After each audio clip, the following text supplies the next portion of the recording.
नमस्कार, मैं Sumant Kashyap astro vastu consultant अपने यूट्यूब चैनल में आपका स्वागत करता हूं। आज का ये वीडियो एडवांस एस्ट्रो वास्तु के टॉपिक हीट के कॉन्सेप्ट पे आधारित है, हीट थ्योरी पे। यहाँ पे आप इस चार्ट में देखेंगे तो सूर्य का 90 का हीट शनि पे जा रहा है, सूर्य का शनि पे, और मार्स का 180 का हीट भी शनि पे जा रहा है। साथ ही साथ शनि का 180 मार्स पे भी आ रहा है। बेसिकली आप में से बहुत से लोग ये जानते होंगे, कहीं आपने पढ़ा होगा या यूट्यूब पे देखा होगा, 90 का जो हीट होता है उसे सभी लोग 90 को तोड़ देते हैं 60 प्लस 30 में, और जो 180 का हीट होता है उसको तोड़ दिया जाता है 120 प्लस 60 में। ठीक, नॉइस वैसे ही टूटता है। लेकिन क्या आपने कभी इस बात पे ध्यान दिया है कि सिर्फ इतना ही प्रोसेस फॉलो करना है, और क्या इतना प्रोसेस फॉलो करने के बाद रिजल्ट मिल जाते हैं? रिजल्ट मिलना, एक्यूरेसी के साथ मैक्सिमम केसेस में मिलना, ये काफी मायने रखता है। और सबसे बड़ी बात, यदि आप एस्ट्रो वास्तु कंसल्टेंट हैं तो आपका कॉन्फिडेंस एक मायने रखेगा कि हाँ, जो आपने ये रेमेडीज की हैं आप अपने तरफ से 100% श्योर हैं। मेरे कहने का मतलब समझिएगा, आप अपने एफर्ट के प्रति, आप अपने नॉलेज के अकॉर्डिंग 100% श्योर हैं कि क्लाइंट को रिजल्ट मिलेगा।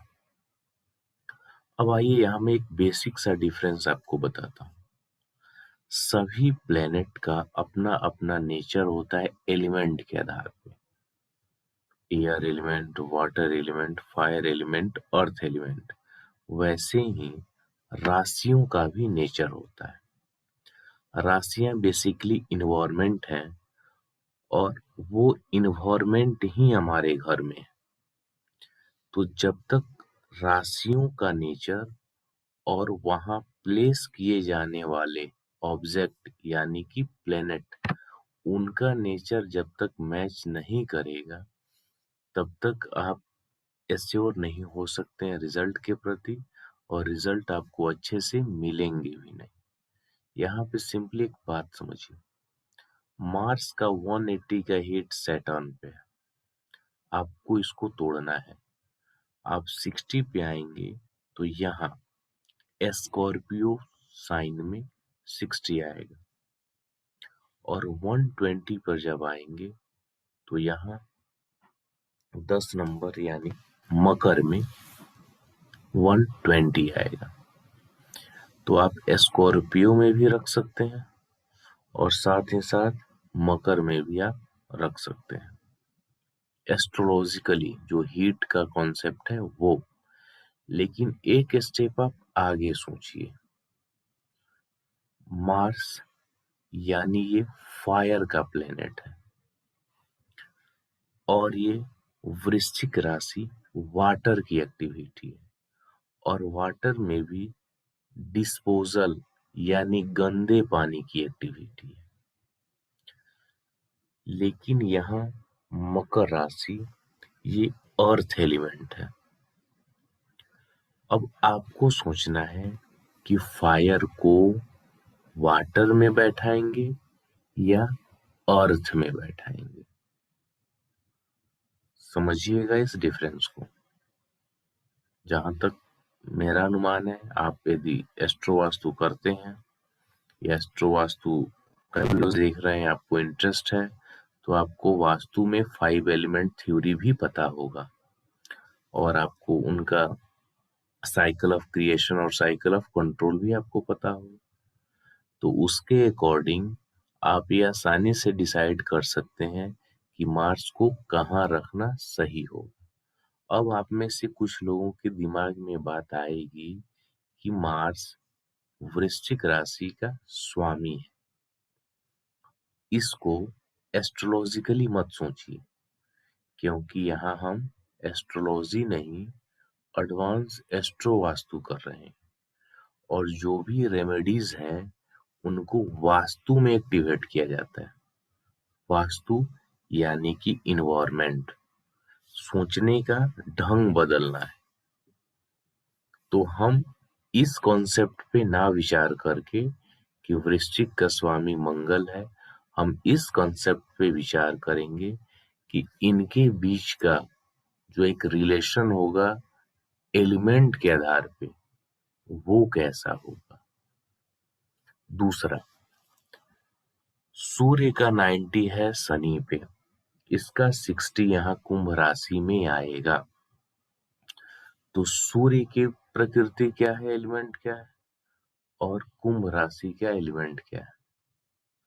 यदि इनका एलिमेंट सूर्य का आपको बता दे रहा हूं फायर का है और कुंभ राशि एयर की है, तो क्या फायर को हम एयर में बिठा सकते हैं? क्या हम उससे रिजल्ट ले सकते हैं? या आप यहाँ ये कॉन्सेप्ट सोचेंगे कि सूर्य शनि की राशि, दोनों में दुश्मनी,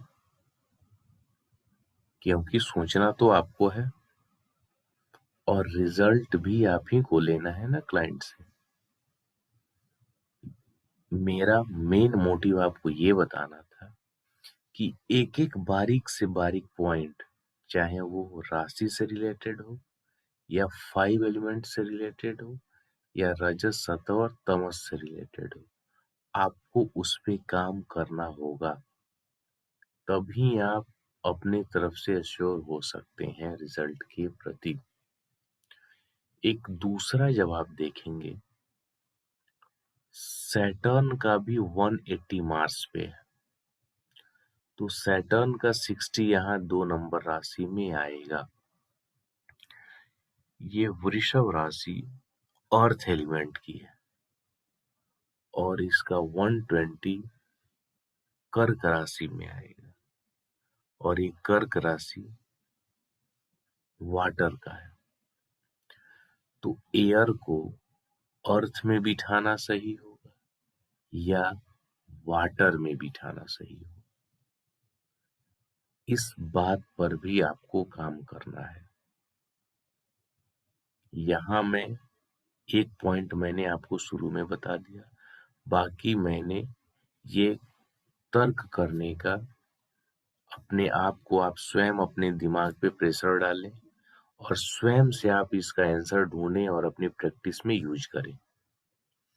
मेरा कॉन्सेप्ट, आपका कॉन्सेप्ट अलग हो सकता है, लेकिन अल्टीमेटली जो भी कंसल्टेंट है उनका मोटिव अपने क्लाइंट को रिजल्ट देना ही होता है। तो हमें इस मैटर पे, हमें इस कॉन्सेप्ट पे अच्छे से काम करना होगा, क्योंकि बहुत से लोगों को एडवांस एस्ट्रो वास्तु एक हार्ड टॉपिक, बहुत से लोगों को सिर्फ हीट थ्योरी ये समझ में आती है, जबकि मेरा अपना प्रैक्टिस है कि एडवांस एस्ट्रो वास्तु बहुत ही कम समय में बहुत ही अच्छे तरीके से कस्टमाइज सॉल्यूशन प्रदान करती है। कोई भी जातक किसी भी कंसल्टेंट के पास अपनी समस्या का समाधान जानने आता है कि मुझे क्या सॉल्यूशन करना होगा, कौन सी रेमेडी करनी होगी, जो कि आपको इस एडवांस एस्ट्रो वास्तु में मिलती है।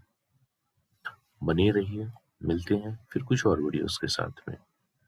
धन्यवाद।